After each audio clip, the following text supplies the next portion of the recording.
16 जनवरी को जब देश के कई राज्यों में वैक्सीनेशन अभियान की शुरुआत हुई, तब लोगों के मन में वैक्सीन को लेकर कई सवाल थे। लोग वैक्सीन से बचने के लिए बहाने बनाते नजर आते थे, लेकिन जब कोरोना की दूसरी लहर ने देश में दस्तक दिया और देखते ही देखते जब देश की एक बड़ी आबादी इसकी चपेट में आने लगी, तब जाकर लोगों को वैक्सीनेशन की अहमियत समझ में आने लगी। आज आलम ये है कि वैक्सीनेशन सेंटर्स की तस्वीरें बिल्कुल बदल चुकी है। टीका केंद्र पर लोगों की लंबी लंबी कतारें और वैक्सीन नहीं लगा पाने के हालात में मचता हंगामा गवाह है कि लोग अब कैसे टीके के लिए बेकरार हैं। खासकर राजस्थान की बात करें तो यहाँ की हालात पहले से बिल्कुल उलट नजर आती है। सरकारी अस्पतालों के अंदर बहुत ही अच्छे व्यवस्थित तरीके से वैक्सीनेशन हो रही है और व्यक्ति जब आता है उसको बहुत देर वेट नहीं करनी पड़ती है। आता है, उसकी रजिस्ट्रेशन कर लेते हैं हम, तुरंत ही वैक्सीन लगा देते हैं।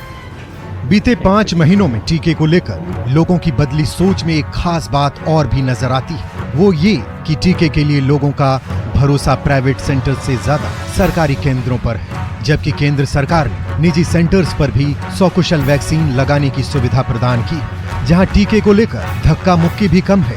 बावजूद इसके लोगों की भीड़ सरकारी सेंटर्स पर ही उमड़ रही है।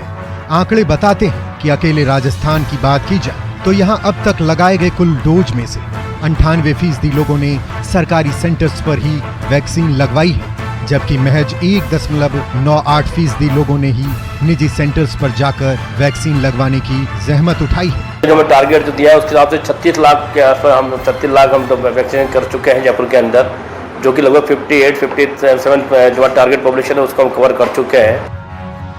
आपको बता दें, अकेले जयपुर में ही 100 से अधिक निजी रजिस्टर्ड सेंटर्स हैं, लेकिन उनमें से सिर्फ 45 सेंटर्स पर ही वैक्सीन लगाई जा रही है। जबकि प्रदेश के अन्य जिलों की बात करें तो ज्यादा निजी सेंटर्स नहीं है, लेकिन सरकारी सेंटर्स पर मिल रही बेहतर व्यवस्था, मुफ्त वैक्सीनेशन सरकारी सिस्टम पर लोगों के भरोसे का कारण बना हुआ है।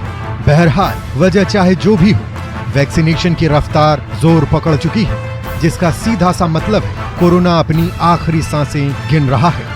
Bureau report, news 18 network.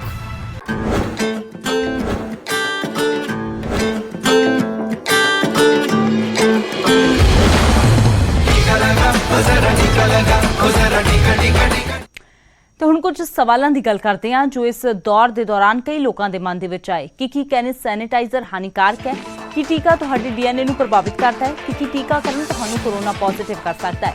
ਜੇਕਰ ਇਹ ਸਵਾਲ ਤੁਹਾਡੇ ਵੀ ਮਨ ਦੇ ਵਿੱਚ ਨੇ ਤਾਂ ਤੁਹਾਡੇ ਫੋਨ ਤੇ ਹੁਣ ਇਹਨਾਂ ਸਵਾਲਾਂ ਦਾ ਜਵਾਬ ਮਿਲੇਗਾ। ਨੈਟਵਰਕ 18 ਅਤੇ ਫੈਡਰਲ ਬੈਂਕ ਦੀ ਦੇਸ਼ ਪੱਧਰੀ ਵੈਕਸੀਨ ਜਾਗਰੂਕਤਾ ਮੁਹਿੰਮ ਦੇ ਤਹਿਤ WhatsApp ਹੈਲਪਲਾਈਨ ਸ਼ੁਰੂ ਕੀਤੀ ਗਈ ਹੈ। ਤੁਸੀਂ ਬਸ 7977773753 ਤੇ WhatsApp ਕਰਨਾ ਹੈ ਤੇ ਤੁਹਾਡੇ ਸਾਰੇ ਸਵਾਲਾਂ ਦੇ ਜਵਾਬ ਤੁਹਾਨੂੰ ਮਿਲ ਜਾਣਗੇ।